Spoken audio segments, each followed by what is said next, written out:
E aí pessoal, tudo bem? Aqui é o professor Fernando Miragem de Matemática. Nós vamos trabalhar hoje o início da matemática, na verdade, né? Uma concepção básica, principalmente aquela noção inicial de conjuntos e a construção até chegar em funções, que é um assunto considerado delicado, mas na prática não tem muito mistério. Se a gente for de forma ordenada e lógica, muito provavelmente a gente vai entender de primeira, ok? Então vamos lá, vem comigo. Olha só, observa. Quando a gente vai estudar matemática, a gente precisa levar em conta alguns conceitos básicos, né? Uma formação. É como se nós montássemos uma estrutura para depois poder trabalhar em cima. E a gente vai começar falando sobre conjuntos. Vamos lá? Entendendo o significado de conjuntos. Então a gente vai fazer assim, ó. O que a gente entende por conjunto? Um conjunto, gente, é simplesmente uma reunião de elementos. A gente vai reunir os elementos, tá ali, temos um conjunto, tranquilo? Então essa é a ideia. Ah, mas e se nós não tivermos elemento? Não tem problema. Esse conjunto chama-se conjunto vazio, tranquilo? É um conjunto que não possui elementos. Bom, mas nós vamos falar sobre isso daqui a pouco. Então observa, a gente toma conjunto, tudo bem? Por uma simplesmente reunião de elementos.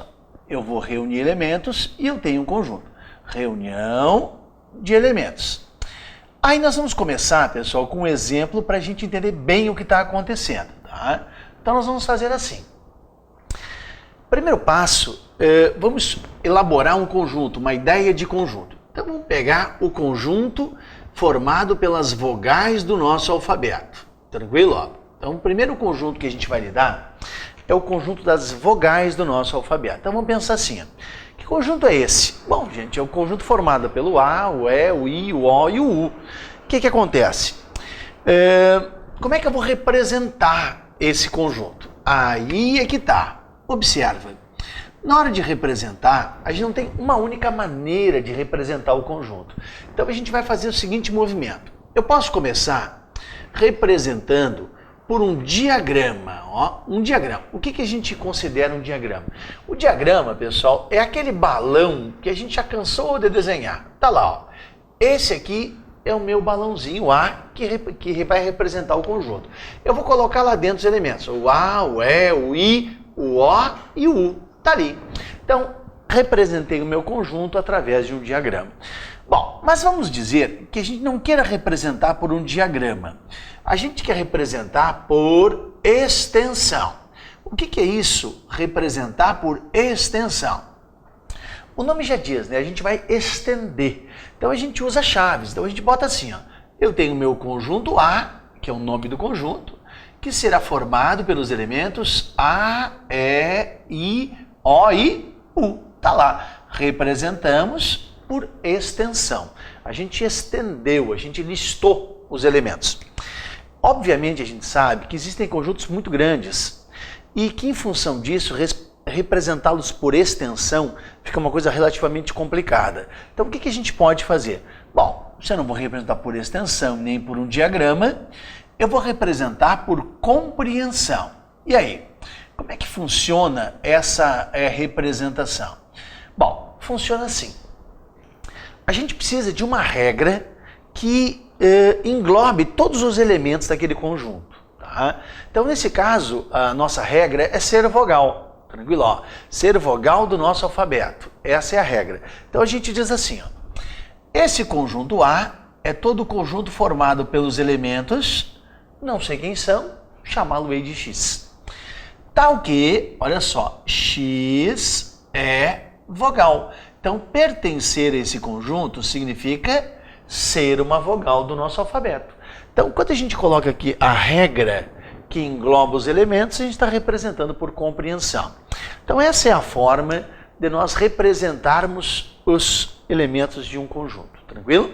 Bom, então agora que a gente já sabe representar, sabe o que é um conjunto, sabe representar, o nosso próximo passo é aprender a relacionar, que tipo de relação a gente consegue estabelecer. Então a gente vai fazer assim, ó. Na hora de relacionarmos conjuntos e elementos com conjuntos, nós vamos fazer assim, ó. Existem basicamente duas relações para a gente considerar. Primeiro passo, pessoal, existe a famosa relação de pertinência. Esse é o nome, ó, pertinência. E o segundo movimento vai no sentido de nós trabalharmos a relação de inclusão. Então a gente tem pertinência e inclusão. Bom, aí é que tá. Quando é que eu uso uma relação? Quando é que eu uso a outra relação? Basicamente, gente, entenda que eu vou usar a relação de pertinência quando eu estiver trabalhando com um elemento, ó, estou relacionando elemento e conjunto. Se eu relacionar elemento e conjunto, cabe a relação de pertinência. A simbologia que a gente vai usar é o famoso pertence ou o não menos famoso não pertence. Tranquilo? Então, ou é um ou é o outro. Bom, então agora nós vamos começar com um exemplo claro. Olha aqui, ó. O elemento A, ele pertence ao nosso conjunto A. O elemento E pertence ao nosso conjunto A. O elemento D, ele não pertence ao nosso conjunto A. Então, o elemento não está incluído no conjunto, ele não pertence àquele conjunto. Então, a relação de pertinência a gente usa quando estiver lidando com o elemento e o conjunto.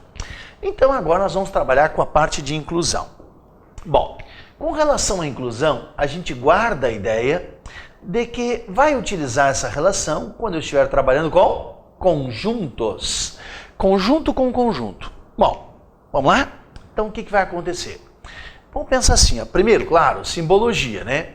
A simbologia que a gente vai usar é o está contido, ou o contém, ou ainda o não está contido, ou ainda o não contém. Tranquilo? Então, essa é a simbologia que a gente vai utilizar. O que acontece? Vamos começar assim, quer ver? O conjunto formado pelos elementos A e I, olha lá, ó, formam um conjunto que está contido no conjunto A que nós mencionamos no primeiro momento. Tranquilo? Se nós pegássemos assim, ó, o elemento O, o conjunto formado pelo elemento O está contido no meu conjunto A. Tranquilo? Se eu tivesse assim agora, observa, A, D e P. Esse conjunto formado por essas letras, ele não está contido no meu conjunto A. E por que ele não está contido no meu conjunto A? Porque aqui eu tenho o elemento D e o elemento P que não pertencem a A. Se esses elementos não pertencem ao conjunto, não adianta o A pertencer. Então a gente diz que aquele conjunto lá, ele não está contido, tranquilo?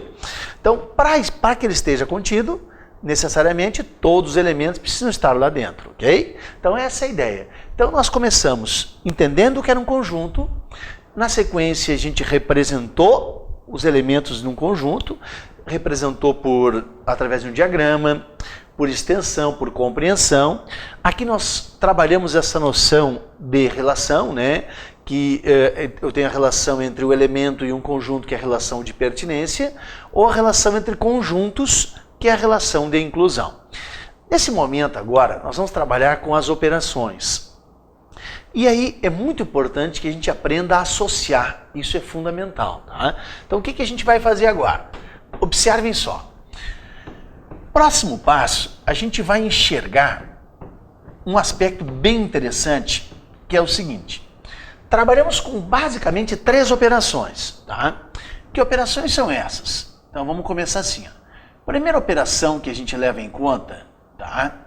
É a operação de intersecção. Então lá vou eu. Interseccionar, né? Intersecção significa que eu estou à procura daquele elemento que pertence a todos os conjuntos, entendeu? Na verdade, se eu tiver 2 conjuntos, são os 2 conjuntos ao mesmo tempo. Então a gente, usando o diagrama, enxerga bem. Eu tenho aqui o meu conjunto A, tenho aqui o meu conjunto B. Tranquilo?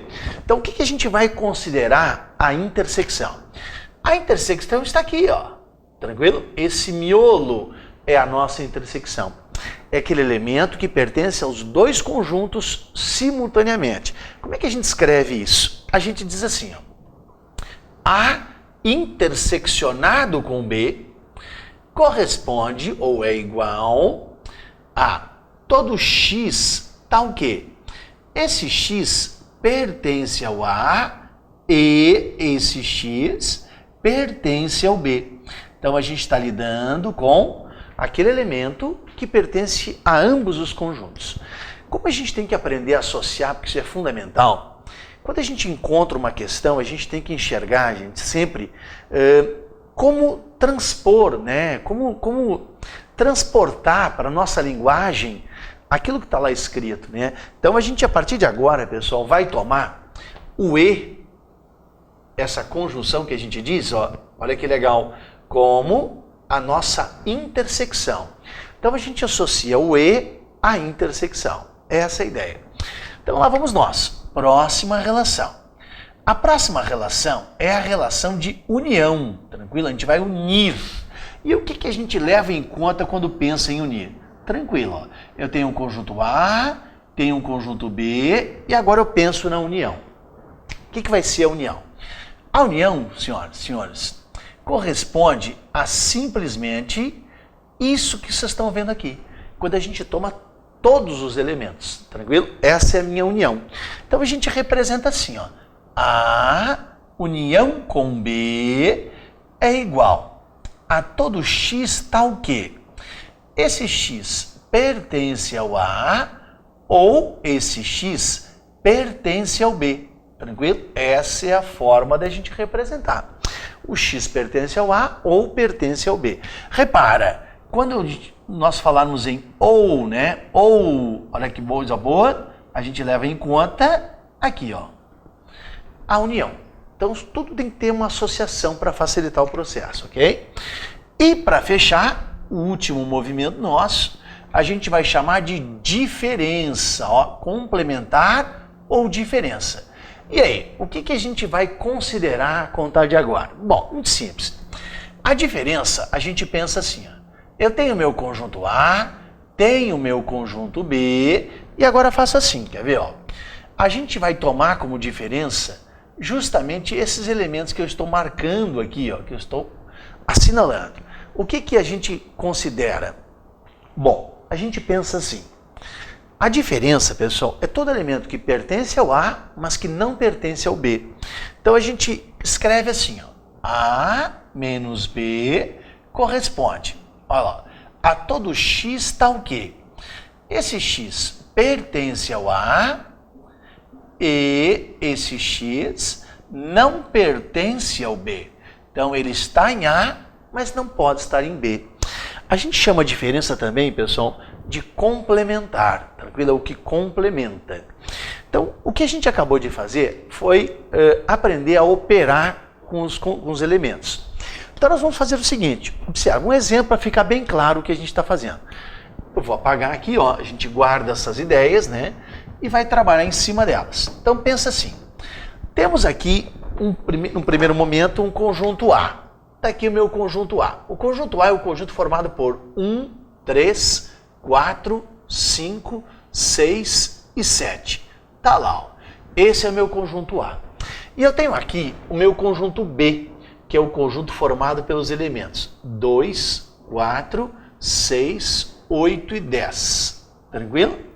Então eu tenho dois conjuntos, o conjunto A e o conjunto B. Então pensem assim, eu quero representar esses dois conjuntos num diagrama, certo? Primeiro passo, eu preciso ver se existe a intersecção. Existe, ó, tem o B, tem o 4 que pertence aos dois ao mesmo tempo, e eu tenho o 6 que pertence aos dois ao mesmo tempo, e era isso. Tá? Em função disso, vou montar o meu diagrama. Ó. Tá lá, ó, esse é o meu conjunto A, este é o meu conjunto B. Tranquilo? Então eu vou começar colocando a intersecção. Então, o 4 e o 6 pertencem aos dois ao mesmo tempo. Tranquilo? Já coloquei ele no meio. Vou colocar o restante dos elementos. Então, em A, eu tenho ainda o 1, eu tenho ainda o 3, eu tenho ainda o 5 e o 7. Tranquilo? Agora eu quero saber quem é o conjunto B, o que resta de B. Então, 4 e 6 já foram, nos resta colocar o 8, o 2, o 8 e o 10. Tranquilo? Então, agora sim, representamos num diagrama esses dois conjuntos. Agora eu posso responder a pergunta que nós quisermos. Por exemplo, quer ver? Ó, vamos fazer o seguinte movimento. Eu quero, num primeiro momento, escrever quem é a intersecção entre eles. Eu quero saber quem é A interseccionado com B. Bom, tranquilo, ó. A interseccionado com B é 4 e 6. É o conjunto formado por 4 e 6. Eu quero saber quem é A união com B. Nesse caso, vão todos os elementos que a gente tem. Então eu começo lá, ó. 1, 2, 3, 4, 5, 6, 7, 8 e 10. Tranquilo? Ó. E essa é a união. A gente pega, lista todos os elementos. Reparem, pessoal, se nós juntássemos esses dois, o 4 aparece aqui. Não vou representar duas vezes o 4. Se eu já disse que o 4 está ali, o 4 está ali. Ok? Bom, agora a gente quer representar A menos B, a diferença. Então, como é que funciona A menos B? Tudo que está em A, mas não está em B. Eu estou falando de 1, 3, 5 e 7. Tá lá, ó. Esse é o A menos B.